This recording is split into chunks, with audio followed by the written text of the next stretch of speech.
After 3 nights sleeping rough in Paris, Jan is finally admitted to the reception centre opened by city authorities in November. The first step, an interview on his status with the help of a translator.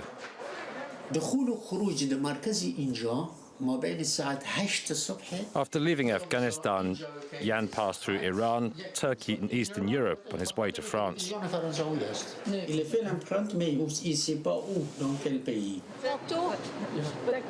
He's given clothes, toiletries and a card to access the centre. Passport.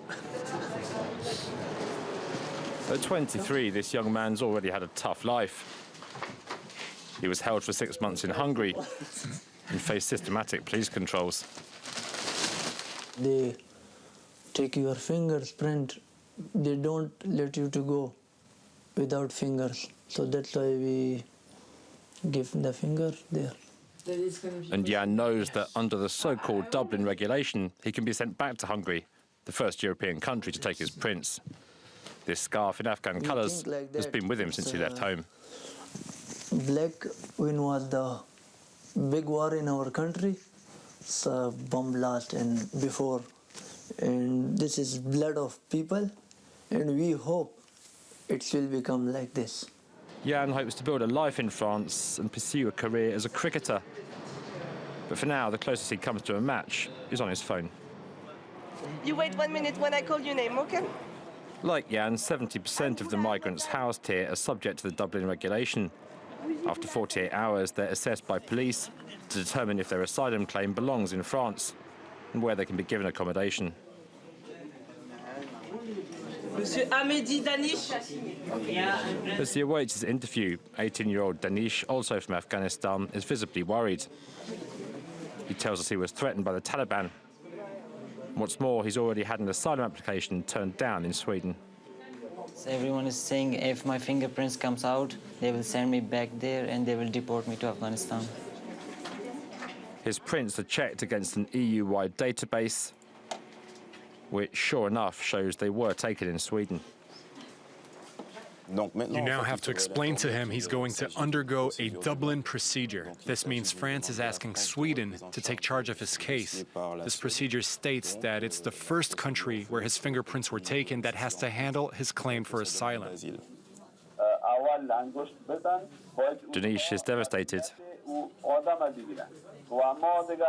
More than 22,000 asylum seekers in France are affected by the Dublin regulation, 25% of the total in the country. And the numbers are increasing at the will of the Interior Ministry. The frequency of so-called Dublin transfers has increased since the summer of 2016. This coincides with the moment the state allocated significant funds. It's been an ongoing dynamic ever since. The authorities even require those affected to be placed under compulsory residence orders. It's a situation denounced by rights groups and NGOs. Last year, MOHAMED offered support and legal advice to some 3,200 asylum seekers. Since the start of the year, a lot of Dublinized asylum seekers have been coming here. This is because the police prefecture has been increasing the number of transfers. For campaigners, it's time to reconsider the Dublin regulation. The problem is the legitimacy of this procedure. It creates inequality among the European Union member states. If this procedure was effectively implemented, this would mean only border countries such as Spain, Italy or Greece would be in charge of asylum seekers. Northern countries would no longer have to deal with them. Mohamed's from Sudan. Last year, he braved the journey through Libya and across the Mediterranean. He says his time in Italy before arriving in France was a nightmare. Living in Italy was a very violent experience. I slept in the streets and we were beaten up by the Italian police. They forcibly took our fingerprints. They broke my finger.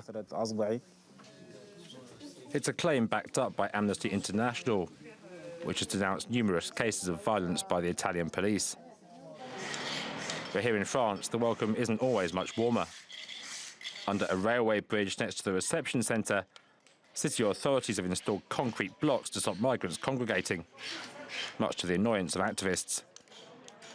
Among those here, Ali from Afghanistan, who's taking his chances in France after Sweden rejected his asylum application. If only the state could give us a chance to live a peaceful life here in France. Every time I have an appointment at the prefecture, I cannot sleep. I'm really stressed out. Ali's been waiting for a reply from the authorities since November. In 2016, 1,300 people were transferred from France under the Dublin regulation, compared to just over 500 the previous year.